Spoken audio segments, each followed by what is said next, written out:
Nagarjuna Sagar project Sunkishala ఘటనపై కాంగ్రెస్ సర్కారు ఇరకాటంలో పడింది. సుంకిశాల రిటైనింగ్ వాల్ కూలిన ఘటనను వారం రోజుల పాటు గోప్యంగా ఉంచడంపై పలు అనుమానాలు తలెత్తుతున్నాయి. మేడిగడ్డ బరాజ్ కుంగిపోయిన ఘటనలో గత బీఆర్ఎస్ సర్కారు గంటల వ్యవధిలోనే స్పందించింది. కానీ సుంకిశాల ఘటనలో కాంగ్రెస్ సర్కారు మాత్రం బీఆర్ఎస్పై నిందలు మోపేందుకు కుట్రలు చేస్తుంది. తప్పు చేస్తే దాచాలి, లేదంటే దబాయించాలి అన్న ధోరణిలో వ్యవహరిస్తున్న రేవంత్ సర్కారు తీరుపై సర్వత్రా విమర్శలు వెలువెత్తుతున్నాయి.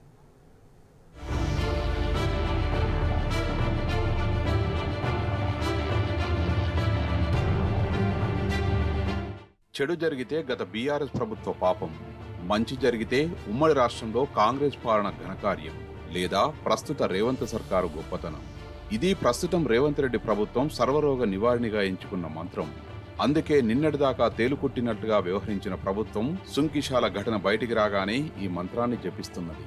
ఇది బీఆర్ఎస్ ప్రభుత్వ పాపమేనంటూ ఉప ముఖ్యమంత్రి బట్టి విక్రమార్కతో పాటు మరో మంత్రి పొన్నం ప్రభాకర్ సెలవిచ్చారు. హైదరాబాద్ మహానగరం 10 ఏళ్లలో గణనీయమైన అభివృద్ధిని సాధించిందనే ప్రశంసలు వస్తే మాత్రం అది ఉమ్మడి రాష్ట్రంలో కాంగ్రెస్ ప్రభుత్వ హయాంలో కాగితాలెక్కిన ORR శంషాబాద్ విమానాశ్రయాల పుణ్యమట. 24 గంటల కరెంటుకు చంద్రబాబు ఆద్యుడట. రేవంత్ ప్రభుత్వ హయాంలో గేట్లు బిగించి తప్పుడు అంచనాలతో సొరంగం తెరిచి రక్షణ కూడా విధ్వంసం జరిగితే మాత్రం దానికి కేసీఆర్ ప్రభుత్వం కారణమట. చెప్పేవారికి వినేవాళ్లు లోకు అన్నట్లు ప్రభుత్వ పెద్దలు నోటికొచ్చినట్లు మాట్లాడుతూ పూట గడుపుతున్నారనే విమర్శలు వెల్లువెత్తుతున్నాయి. సుంకిశాల ఘటనపై ప్రభుత్వ పెద్దల స్పందనే ఇందుకు నిదర్శనం.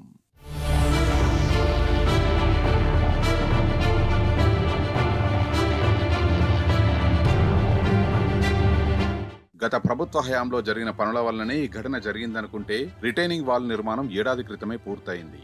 ఆ తర్వాత కాలంలో ఘటన జరిగిన రోజు కంటే ఎక్కువ నీటి మట్టం నాగార్జున సాగర్లో కొన్ని నెలల పాటు ఉంది.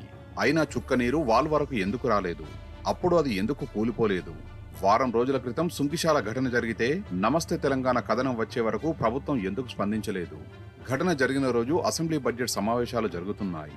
నిజంగా ఇది బీఆర్ఎస్ పాపమే అయితే ప్రభుత్వ పెద్దలు అధికారికంగా అసెంబ్లీ వేదికగానే ఈ విషయాన్ని బయటపెట్టొచ్చు కదా. నమస్తే తెలంగాణ బయటపెట్టిన తర్వాత ఈ విషయాన్ని ఎందుకు చెబుతున్నారు? అంటే బీఆర్ఎస్ పాపాన్ని ఏమైనా దాచాలనుకుంటున్నారా? ఆ పార్టీని కాపాడాలనుకుంటున్నారా? ఈ ప్రభుత్వం మరి ఎందుకు సుంకిశాల ఘటనను బయటికి రాకుండా వారం రోజులు తొక్కిపెట్టింది? ఈ విషయం బయటికి చెప్పాలి. ముఖ్యమంత్రి హైదరాబాద్లో ఉన్నాడు ఈ ఘటన జరిగినప్పుడు. He was in Hyderabad, he was in Telangana. కానీ ఘటన జరిగిన తర్వాత కూడా 24 గంటల తర్వాత ముఖ్యమంత్రి గారు బలాదూర్ అని చెప్పి ఆయనతో అమెరికా విమానం ఎక్కి వెళ్ళిపోయాడు. అంటే కనీసం పర్యవేక్షణ లేదు, రిపోర్ట్ లేదు, చూసింది లేదు. పోనీ అక్కడ ఘటనా స్థలానికి పోవడం కాదు, ఇక్కడన్నా కనీసం రివ్యూ చేశారా? కనీసం ప్రజల దృష్టికి తెచ్చారా? ఇదేనా ఒక ప్రభుత్వం వ్యవహరించాల్సిన తీరు? అందుకే మేము డిమాండ్ చేసేది, మరి మీకు చిత్తశుద్ధి ఉంటే ఈ ప్రభుత్వానికి ఏ ఏజెన్సీ అయితే ఈ పనులు చేస్తూ ఉందో, ఏ ఏజెన్సీ అయితే ఈ పనులు చేస్తుందో వెంటనే ఆ ఏజెన్సీని బ్లాక్ లిస్ట్లో పెట్టండి. మీకు చిత్తశుద్ధి ఉంటే ఈ ప్రభుత్వానికి వీఆర్ డిమాండింగ్ వెంటనే బ్లాక్ లిస్ట్లో పెట్టండి. వాళ్ళు మళ్ళీ ఒక వర్క్ కూడా ఈ రాష్ట్రంలో చేయడానికి వీలు లేకుండా ఏ డిపార్ట్మెంట్ అయినా ఇంజనీరింగ్ డిపార్ట్మెంట్ కఠినమైన చర్యలు తీసుకోవాలని చెప్పి మేము డిమాండ్ చేస్తా ఉన్నాం. ఎంతసేపు వేరే వాళ్ళ మీద నిందలు మోపి తప్పించుకుంటామంటే కుదరదు. మీ ప్రభుత్వానికి చిత్తశుద్ధి ఉంటే 9 నెలలు ఈ ప్రాజెక్ట్ని ఎందుకు పక్కకు వారేసిండ్రు? ఎందుకు ప్రమాదం జరిగితే వారం రోజులు దాచిపెట్టినరు? ఎందుకు సోషల్ మీడియా ద్వారా బయటకు వచ్చిన తర్వాత ఎందుకు మీ ప్రభుత్వం ఇవాళ దిద్దుబాటు చర్యల్లో భాగంగా కేసీఆర్ ప్రభుత్వం మీద నిందలేస్తున్నదో చెప్పాలి. నిజంగానే ముఖ్యమంత్రికి తెలియకపోతే అది కూడా చెప్తా ఉన్నాను. నిజంగానే ముఖ్యమంత్రికి తెలియదు ఈ రోజు వరకు అనుకుంటే, నిన్నటిదాకా సోషల్ మీడియాలో వచ్చేదాకా అనుకుంటే, మరి ఈయనకు పరిపాలన మీద పట్టుందా? ఆయన డిపార్ట్మెంట్లో తాను పరిపాలిస్తున్న రాష్ట్రంలో ఇంత పెద్ద సంఘటన జరిగితే ముఖ్యమంత్రికి తెలియదు అని కనుక ఉప ముఖ్యమంత్రి చెప్తే అంతకంటే సిగ్గుచేటు ఉంటుందా? ఆలోచించండి. ఒకవేళ తెలిసి కూడా 24 గంటలు సమీక్ష చేయకుండా పట్టించుకోకుండా ముఖ్యమంత్రి విమానం ఎక్కి వెళ్ళిపోయిందంటే అంతకంటే బాధ్యతారాహిత్యం ఉంటుందా అని నేను అడుగుతా ఉన్నాను. ఘటన జరిగి వారం రోజులైనా జలమండలి ఉన్నతాధికారులు గాని ప్రభుత్వ పెద్దలు గాని ప్రమాదంపై విచారణకు ఎందుకు ఆదేశించలేదు?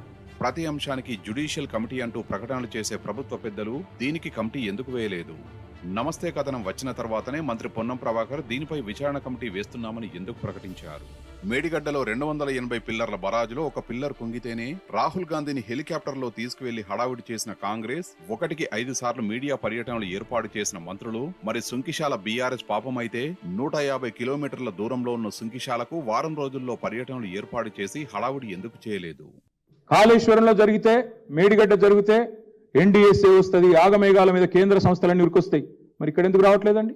ఇది కాంగ్రెసు పైన ఉన్న వాళ్ళు ఢిల్లీలో ఉండే బీజేపీ ప్రభుత్వం కుమ్మక్కని మేము అనుకోవడానికి వీల్లేదా? మేడిగడ్డలో మాత్రం ఆగమేఘాల మీద 24 గంటల్లో ఎన్డీఎస్ఏ వస్తుంది, 48 గంటల్లో రిపోర్ట్ వస్తుంది. ఆగమాగం ఏదో జరిగిపోయింది, ఏమో అయిపోయింది అని వాళ్ళు వీళ్ళు కూడబలుకొని మాట్లాడతారు. ఇవాళ ఎందుకంటే ఒక్క బీజేపీ నాయకుడు మాట్లాడతలేడు? ఎందుకు ఒక్క కేంద్ర సంస్థ ముందుకు వస్తలేదు ఎంక్వైరీకి? తప్పకుండా ఇది ప్రజలు ఆలోచించాలి. కాబట్టి నేను రాష్ట్ర ప్రజలకు కూడా చేసే విజ్ఞప్తి, ఇందులో పారదర్శకంగా నిజాలు బయటికి రావాలి అంటే ఒక జ్యుడిషియల్ ఎంక్వైరీ చేయండి. ఒక జ్యుడిషియల్ ఎంక్వైరీ చేయండి. సిట్టింగ్ జడ్జితోనే వేయండి, లేదా రిటైర్డ్ జడ్జితోనే వేయండి. ఎవరి తప్పేందో అప్పటిదాకా ఆ సంస్థను బ్లాక్ లిస్ట్ లో పెట్టండి. సుంకిశాల ప్రాజెక్టుకు సంబంధించి 11వ తేదీ జూన్ 2021 నాడు బీఆర్ఎస్ ప్రభుత్వ హయాంలో ఒప్పందం జరిగింది. 2022లో పనులు మొదలుపెట్టారు. జూలై 2, 2023 నాడు కుప్పకూలిన వాల్ నిర్మాణం జరిగింది. బీఆర్ఎస్ ప్రభుత్వ హయాంలో ఒప్పందం, నిర్మాణ పనులు శరవేగంగా జరిగాయనేది వాస్తవం.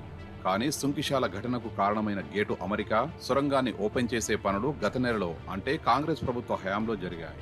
గోడ కుప్పకూలేందుకు కారణం పనుల్లో నాణ్యత లోపం కాదు, రిటైనింగ్ వాల్ నిర్మాణ డిజైన్ అంతకంటే కాదు.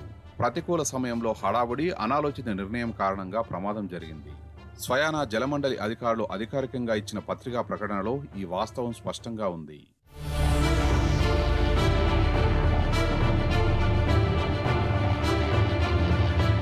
నాగార్జున సాగర్ ప్రాజెక్టును కాంగ్రెస్ కట్టింది.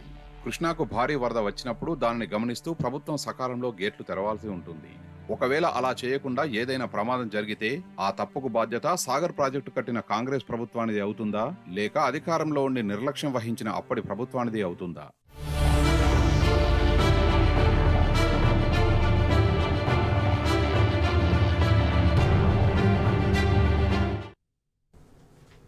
ఇది వాళ్ళ daily focus. Keep watching tea news.